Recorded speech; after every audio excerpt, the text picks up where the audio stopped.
Hello అందరికీ, ఈరోజు అమ్మమ్మల కాలం నాటి కాకరకాయ నిల్వ పచ్చడి చేద్దాం పదండి. ఫస్ట్ 1 కేజీ కాకరకాయని తీసుకొని శుభ్రంగా కడిగి ఆరిన తర్వాత ఇలాగా చక్రాల్లా కోసుకొని ఫ్రై చేసుకోవాలి. ఇప్పుడు దీంట్లో 140 గ్రాముల ఉప్పు, పొట్టు తీసిన వెల్లుల్లి రెబ్బలు, 1 స్పూన్ మెంతిపిండి, 1 స్పూన్ ఆవపిండి కలిపి పట్టానండి. 150 గ్రాముల కారము, 150 గ్రాముల చింతపండు పులుసు వేసుకొని కలుపుకోవాలి. ఇప్పుడు మనం కాకరకాయలు ఫ్రై చేసాం కదా, ఆయిల్ అనేది దీంట్లో వేసుకుందాము.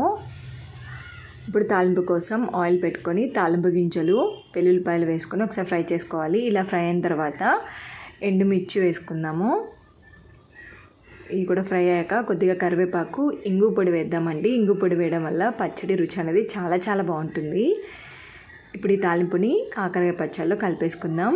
అంతే అండి, ఎంతో రుచికరంగా ఉండే అమ్మమ్మల కాలం నాటి కాకరకాయ నిల్వ పచ్చడి రెడీ అయిపోయింది. పచ్చడిని వేడి అన్నంలో తింటే చాలా రుచిగా ఉంటుంది.